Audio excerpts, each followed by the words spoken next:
Well, we've also got Toby on now. Oh, hey, Toby. He's a customer of ours. Thanks so much for listening. And he's asking about side dishes as well. We did talk about them, but it actually reminded me of our petivier. Oh, brilliant. Yeah, because he's asking about like odd bits that aren't, front and center obvious things like pig's heads. Yeah. But I was thinking about offal and the kidney. You could use lamb kidneys too. In fact, that's what I did last year. Yeah. And actually, lamb kidneys are my preference now that I think about it. Yeah. Pork, they're just a little more subtle. Yeah. But anyway, it doesn't matter. They're cuter. Yeah, they have the cute factor. Absolutely. But yeah, grab that book and I will try to scan this. Hopefully that's not breaking copyright laws. I don't know if it is. I'll check on that. I'll maybe check on that. And I'll scan this and I'll add it to the show notes because I know I've talked about this in the past. This recipe is dynamite and it adorns at least one of our holiday meals. Probably, actually a couple, because I tend to make like 2 or 3 at a time. And I even go so far as to make the dough myself, which is no joke because it's lots of layering. But you could also just get phyllo dough. You could. If it makes it happen, then just get phyllo dough. But it's the Christmas, does she call it Christmas one? I think she definitely makes a reference to its holiday nature. Yeah. But petivier au rognon. I don't know how to say it. Oh, okay.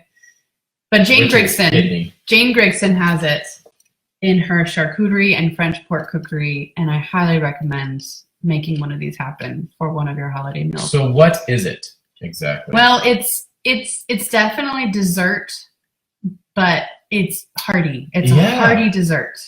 It ends up being meals for us. Yeah, it does. Like really solid breakfast meals. Yeah, definitely. Like our dear friends at Burton Hill Farm that make excellent goat cheeses here on Vashon. Rebecca makes one almost every year. Yeah. Or a couple. And she sent us with one once. It's a great gift. That's right, yeah. And we ate it all within an hour of having brought it home. Yeah, there's no saving it. Just goes so fast because it is so... It's so beautiful. It's so delicious, and it's hearty and sweet. You use almond, there it is. Yeah. Almond in the filling and macaroon even. So it's got some flavors that you don't normally find in run-of-the-mill desserts, plus the kidney itself. But the kidney adds this depth of flavor. It's not off-putting at all. It is part. That's not any way to advertise anything. It's not off-putting at all. No. It adds this amazing richness with the combined with the almonds. I think lemon's in there. Read off the ingredients list there. Ground almonds, butter, sugar, macaroons, optional. And definitely lemon. Use the macaroons. The lemon rind. 2 egg yolks, thick cream. Oh, it's awesome. That's right. And then we powder the top with some powdered sugar. Yeah. So it's like an almond and kidney filled little pie. It is what it is. Yeah. And it's delicious room temperature too. It's not you can eat it warm. But this is kind of what it looks like. I can show the people. Look at that. See how beautiful that is? Yeah. It's not even fun. But this is how Jane Grigson describes it. It's an old, exotic version of the unkidneyed petivier cakes, which are sold in many northern France patisseries.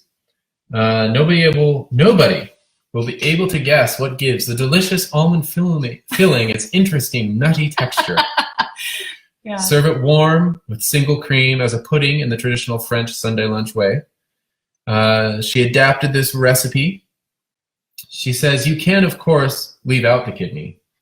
But don't. Yeah, I love her turn of phrase. It's really delicious, and it's important to say that people won't know that there's kidney in it. Yeah. Like, they really won't know.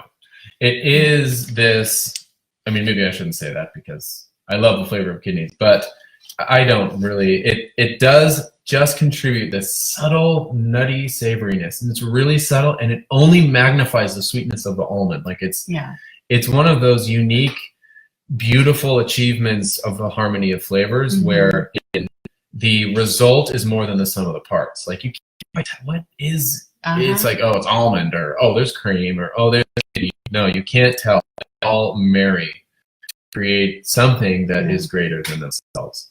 Yeah, which and is the goal of all terrestrial life, I think. Or something. Well, it's really good. It's a combination of flavors you don't get very often. So while you're chewing it, you're searching. You're like, where is this coming from? I've never had this, and it's this light goes off in your head. Like, wow, this is amazing. So good. Yeah.